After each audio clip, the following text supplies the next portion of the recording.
อาปุ่มลองเสานกฮุงแลเสานกจอกอ่อนผู้ลักแหลมมือหึงเสหึงป่วนม้าปอกหนึ่งเยาวนั่นตีเนอป่าลึกเหยอหลงตีหนึ่งนั่นมีเสานกฮุงหลงตัวหนึ่งมีชื่อว่าเจ้าพญาเฮลาในสีเป็นเจ้าขุนนกฮุงอันกัดเขียนฤาษีเปื้อนและยึงเหยอฤาษีเปื้อนในสีเลียนเปลี่ยนเจ้าพญาเฮลาในโกดตีเกียกปีกินตัวสัตว์อันเล็กหรือสีมันเลลึบล้ำเฮมาเปลี่ยนตั้งกินมันอยู่ตาเสเลตีเกียกเปียกินอันเปลี่ยนนกหวันเขาเลเอามาเปลี่ยนตั้งกินมันเลวันหนึ่งเมื่อพ้องอันเจ้าพญาเฮลาตึกออกหาเลหาตั้งกินมันอยู่ตีเนอป่าเถื่อนนั่นเหมือนกวนวันเลกำนันก่อนเป็นเจ้าพญาเฮลาก็จังเลยไหวกว่าหันอันเป็นหางนกจอกอ่อนหางหนึ่งสีมันแลหันว่ามีนกจอกหนุ่มหวนตั้งในหางนั้นเป็น3 ตัวเลกำนันก่อนเป็นเจ้าพญาเฮลาก็จังเลยออกเจอเคยยอบกินนกจอกตัวในกำเหลียว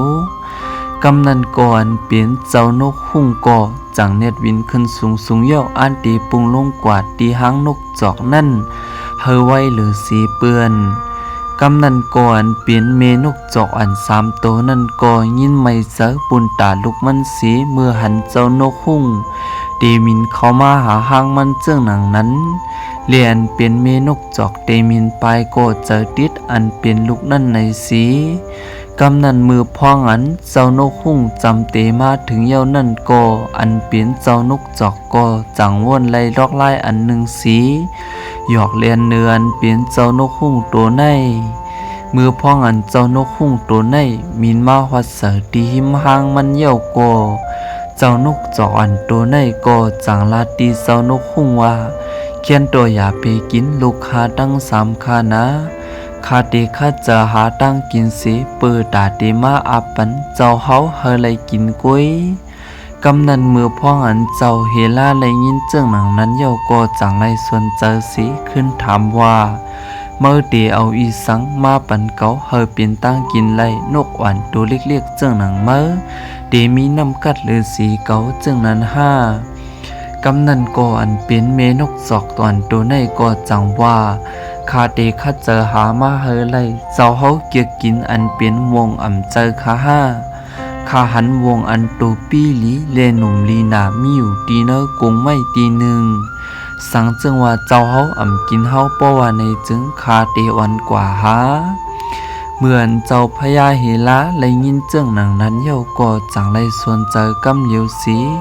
ใครกว่าหันอันเป็นวงอันลีกินหนานั่นเย้าในสีกำนันก็จังไรพร้อมเจอจอมว่าตีปล่อยปันอันเป็นลูกนกจอก3 ตัวในกำนันเจ้านกหุ่งลงสั่งว่ามีเลอหลาวงตูปีอันเมื่อลาดว่ามีปุนตาเกาตีกินกำนันก่อนเปลี่ยนเมนกจอกก็จังไรวันเอาอันเป็นเจ้าพญาเฮลาในปืนตาตีกว่าหาโมงอันลีกินหนุ่มลีซ้อมหนังอันมันเลยลัดนี้เจ้านกหุ่งไว้นั่นในสีกำนันก็อันเปลี่ยนเมนกจอกก็กาเตเลวันเอาอันเป็นเจ้านกหุ่งในกว่าจอมหลังมันเลมาถึงเสือตีตวนไม่เหย่อหลงตีหนึ่งอันมีกวงรับสิ่งลงไว้นั่นกำนันก็อันเปลี่ยนเมนกจอกจังว่าตีเนอกวงไม่ในเย้าคามีนกมีวงตั้งน้ำปุ่นตาเฮาเศร้าเฮาเตเลยกินนั่นมือยามหนังนั้นเมื่ออันเจ้านกหุ่งหลงไลยินเจิ้งหนังนั้นเย้าก็จังไลยุ่มย้ำตั้มเจอสีกำนันก็จังแนดวินปุงเข้ากว่าตีโกงไม้นั่นกำเหลียวเลกำนันก่อนเปลี่ยนตีเนอโกงไม้นั่นอ่ำเจอมีวงกล้วยกาวาเปลี่ยนห้างพึงลงสีจังไลจีปันเจ้านกหุ่งในไลตั้งเจ็บหวาดสีอันเป็นเจ้านกหุ่งก็จังไลยินเจอล้ำต่อเนื้อนกศอกอ่อนตัวนั่นนาเลเลื่อนสุดก็อ่ำจามจอมคาแหมนกศอกอ่อนตัวนั่นเลียนเป็นเมนกศอกอ่อนตัวในก็จังไรไปลวดมาไรสิมาหาลูกมันตั้ง3เลยจอมลองหลอดพีเลียนเป็นเจ้านกหุ่งหลงที่เสอลำหนักเมื่อไรซุ่มหยันนกจอกซึ่งหนังนั้นเลอาปุ่มอันในก็สอนเจ้าหูว่าอ่ำเจ้าว่าเอ็นแห้งอันเดียวเปี้ยไรกูหลวงเป็นปิญญาเลตั้งลักเหลี่ยมเหมือนเจ้าหนังนกจอกอันตัวในนั่นเย้า ซ้อมหนังความไตมีไว้ว่าปิญญาเป้แห้งกึ้นอันว่านั่นคาเย้าเลอาปุ่มอันใดก็สุดกว่าตีนายเย้าคากูก็ขอบใจตีจุ่มถ่อมปันอาปุ่มคาลื่นสุดเขียนต่ออย่าลืมติ๊กไลค์ติ๊กแชร์และติดตามไว้ปันของ YouTube ขาวอย่านำสีก